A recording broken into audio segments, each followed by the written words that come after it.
I have to be honest with you. I read a single sentence this morning that has completely ruined my day. In a good way, I think. But mostly it just felt like a punch in the gut. Oh, I think I know the one. It's the opening line of the material we're looking at today. Yeah. Not resigned to achieving nothing in this life. It just sat there on the page, staring at me. Yeah. It feels aggressive, doesn't it? Like, achieving nothing. Is that what we're calling a normal life now? It feels a bit like it's shaming anyone who isn't, a billionaire or a celebrity. It's easy to read it that way, sure. But I don't think it's about shame. I think it's about fear. And specifically, a very useful kind of fear. Useful how? Because right now it just feels like anxiety. Well, think about it, that discomfort you're feeling. That's your brain realizing there's a gap between who you are and who you want to be. The piece we're diving into today argues that this specific refusal, this I am not resigned, is actually a psychological superpower. It's the only thing standing between you and a life where you, well, unconsciously betray yourself. Betray yourself. Wow, that is heavy. It is. But that's the stakes. We're going to talk about how reality literally eats dreams, and I mean that biologically, not just metaphorically. We're going to look at why gritting your teeth might actually be the most dangerous thing you can do. And we're going to talk about the right to restart, which I think is the most hopeful concept in the whole stack. Okay, let's back up to that first punch. Not resigned to achieving nothing. When I hear achieving nothing, I instantly think of my career. Am I climbing the ladder? Am I famous? But is that really what it means? No, and that's the trap. Achieving nothing, or the original phrase tro trong di, it isn't about ruling the world. It's not about having a Wikipedia page. It's about living a life without personal meaning. It's that haunting feeling on a Sunday night where you look back at the last 5 years and realize you haven't left a mark that matters to you. So it's internal. It's not about the audience. It's about the actor. Exactly. And, psychologists have studied this for decades. You've heard of cognitive dissonance. Vaguely, yeah. That's when you believe two contradictory things, right? Right. But in this context, it's the mental stress you feel when your reality, say, a boring, repetitive job, doesn't match your internal identity. If you see yourself as an artist, but you spend 10 hours a day entering data into a spreadsheet, your brain just starts screaming. And usually we just tell our brain to shut up. We grab a drink, watch some TV, and numb it out. Most people do. They sedate the dissonance. But the argument here is that the people who don't sedate it, the ones who let that discomfort burn, are the ones who actually change their lives. There's research suggesting that people who channel this non-resignation are significantly more likely to achieve their goals than those who just settle for stability. So the anxiety is cool. The anxiety is the engine light turning on. If you ignore it, the car breaks down. If you pay attention to it, you fix the car. I mean, look at Leonardo da Vinci. Oh, here we go. The guy who did everything. But why did he do everything? He could have just been a really good painter. He had the talent. He could have made a fortune painting portraits for rich merchants and just called it a day. But he wasn't resigned to just being a painter. He refused to stay in that box. That refusal is why we have his sketches on anatomy, engineering, aviation. He just didn't settle for the role society gave him. Okay, but Da Vinci didn't have to pay rent in 2026. This is where the text gets scary for me. There's this line. The fear that one day reality, too hungry, will eat your dreams. Reality too hungry. It's a terrifying image. It sounds like a monster under the bed. But it's not a monster, is it? It's bills. It's fatigue. It's the fact that after an 8-hour shift, I don't want to write a novel. I want to sleep. And that's not a moral failing on your part. That is biology. This is where we need to talk about what actually happens to a human brain in survival mode. Right, because we live to tell people to just push through, right? Hustle harder. Which is nonsense if your basic needs aren't met. You know Maslow's hierarchy. The pyramid, yeah. Food and shelter at the bottom, self-actualization at the top. Exactly. If the bottom of that pyramid is shaky, if you're worried about making rent, the top of the pyramid disappears. It's not that you won't dream, it's that you can't. There are studies showing that financial stress spikes cortisol levels, which inhibits the prefrontal cortex. The part of the brain that does the planning and imagining. Right. So when reality gets hungry, it literally chemically castrates your ability to imagine a better future. You lose about 20% of your cognitive bandwidth just worrying about money. So reality eats your dreams by eating your brain power first. Precisely. And we have tragic examples of this. Look at Franz Kafka, the writer. But before he was the writer, he was an insurance clerk. He worked at the Workers' Accident Insurance Institute. Sounds thrilling. He hated it. He absolutely loathed it. He called it a double life. He would work this soul-crushing job all day and then try to write at night while exhausted. And the tragedy is, he never really escaped. The reality ate him. It ruined his health, and he died at 40. He's the warning sign. That's bleak, but surely not everyone gets eaten. No, and that's why we have to look at J.K. Rowling. The flip side of the coin. The exact flip side. She was in an even worse position than Kafka in some ways. Single mom, living on welfare, clinically depressed. That is a very hungry reality.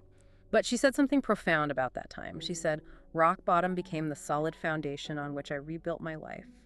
How is that different from Kafka, though? Why did she make it out? Because she didn't try to maintain the double life in the same way. She stripped everything else away. She didn't have a job she was trying to impress people with. She had nothing to lose. So she poured every ounce of energy she had left into the one thing that mattered, the writing.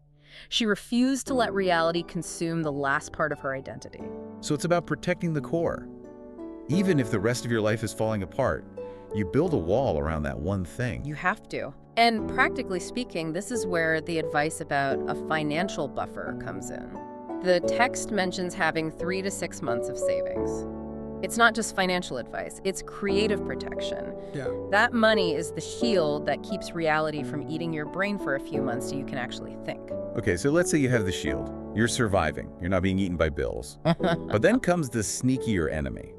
The text says, the scariest thing is not failure, but compromising with oneself. This is the part that hits me the hardest, because failure is loud, right? If you launch a business and it goes bankrupt, everyone knows it's a big, dramatic event. It's a crash. But compromise is quiet.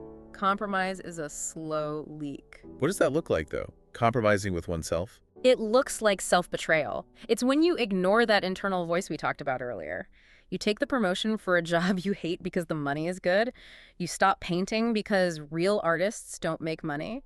You start editing your personality to fit in with your boss. You become a chameleon. You do. And the research on this is fascinating. There are studies indicating that this kind of repeated inauthenticity, constantly acting against your true self, is a massive predictor of unhappiness. It's not just annoying, it drains you. Yale has data suggesting it significantly drops your overall life satisfaction. It's like wearing a mask that gets heavier every day.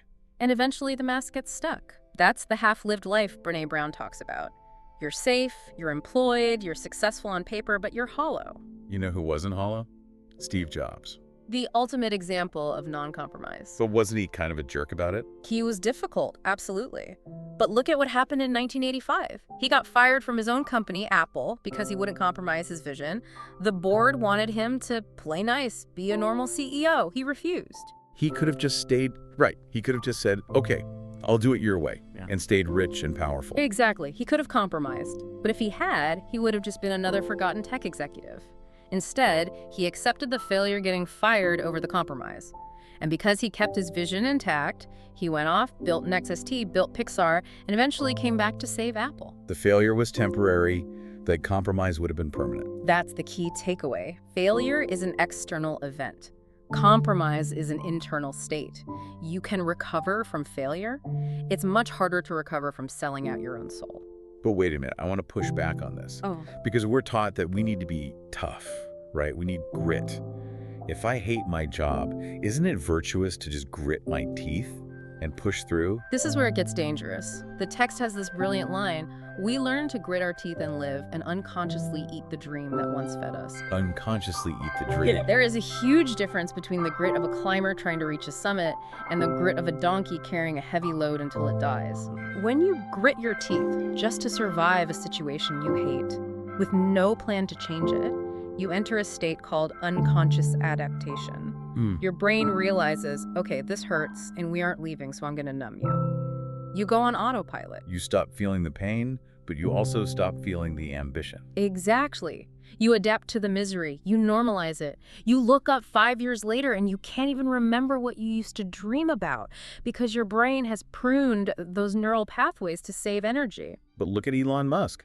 In 2008, he was sleeping on the floor of the Tesla factory. He was gritting his teeth, wasn't he? But look at the direction of the grit. That's the difference. Musk was suffering for the dream. He was gritting his teeth to keep the company alive. He wasn't gritting his teeth to tolerate a job he hated at a bank. So the question is, are you gritting your teeth to build something or just to endure something? Yes. If you're enduring without building, you are unconsciously eating your dream. You're burning the furniture to keep the house warm. Eventually, you run out of furniture. I feel like I do this all the time, though. And I justify it by saying, I'm just being realistic. I'm being mature. The maturity trap. The text calls this out beautifully. It says, we say we are more realistic, more mature, but actually we are just daring to dream less. I feel attacked. You should. We all should, because realistic is often just a fancy word for scared. It's a shield. It's a defense mechanism called rationalization. I'm not writing my screenplay because the market is saturated. No, you're not writing it because you're terrified it will be bad.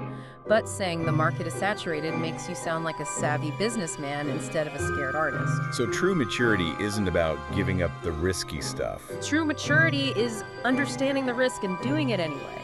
The Wright brothers were told they were unrealistic. If they had been mature by the standards of their neighbors, they would have fixed bicycles forever. They redefined maturity as the courage to be wrong. But what if you've already been beaten down? What if life has already forced you to walk slow and bow your head, as the text says? Is it too late? This is the redeeming promise of the philosophy. Life can make you bow your head, but it cannot take away your right to start over, the right to restart. I love that phrasing. It sounds like a constitutional right. In a way, it is. It's inherent to being human. We talk a lot about post-traumatic stress, but we forget post-traumatic growth. The data shows that a huge percentage of people, some studies say up to 70%, who go through major adversity come out the other side with a stronger sense of purpose. You get beaten down, but you bounce back higher. Look at Steve Jobs again. Or look at anyone who has really made a mark. They almost all have a wilderness years period, a time where they were rejected, fired, or laughed at. It's not about avoiding the fall. It's about the refusal to stay on the ground. Not resigned. I am not resigned to staying down. That is the mantra. So if we do this, if we refuse to settle, refuse to compromise, exercise our right to restart, what's the end game?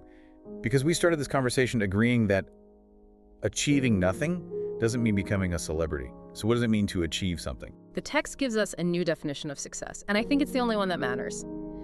Making something of yourself is not living brilliantly in the eyes of others, but living without shame before yourself. Living without shame before yourself. Think about that. We spend our whole lives trying to live brilliantly for others. Instagram likes, job titles, the nice car, we want the applause. But have you read Tolstoy's The Death of Ivan Ilyich? I haven't, but I know it's not a comedy. It's a horror story about success. Ivan Ilyich is a high-ranking judge. He has the perfect house, the perfect wife, the perfect status. He did everything society told him to do, and on his deathbed, he screams. Why? Because he realizes he lived someone else's life. He achieved everything in the eyes of the world and nothing in his own eyes. The shame of that realization is what destroys him in the end. So the goal of not being resigned is to avoid that scream. Exactly. It's to get to the end of your life, look in the mirror, and say, I didn't betray you. That is the inner scorecard. Warren Buffett talks about this. Would you rather be the world's greatest lover, but everyone thinks you're the worst? Or the world's worst lover, but everyone thinks you're the greatest? Everyone wants to be thought of as the greatest. But if you operate by an inner scorecard, you'd rather be the greatest, even if no one knows. You care about the reality, not the perception. That is what this text is pushing us toward. Success is the absence of internal shame. That brings it all full circle. That punch in the gut I felt at the beginning, that wasn't fear of failing. That was the fear of Ivan Ilyich. It was the fear of getting to the end and realizing I was just gritting my teeth the whole time. And that fear is a gift. It's waking you up. It's the alarm clock. It is. So don't hit snooze. I think we should wrap it up there because I need to go stare at a wall and rethink my life choices. But before we go, is there a final thought to send people off with? You know, for all this talk about how hard reality is, I always come back to Viktor Frankl. Here is a man who was in a concentration camp, the ultimate hungry reality. Everything was taken from him, his family, his freedom, his dignity. But he wrote, "The last of human freedoms is to choose one's attitude in any given set of circumstances." You can take everything else, but you can't take the choice. You can't take the refusal to be resigned. That is yours. Keep it. Thanks for listening, everyone. And seriously, don't let the fire go out. See you in the next deep dive.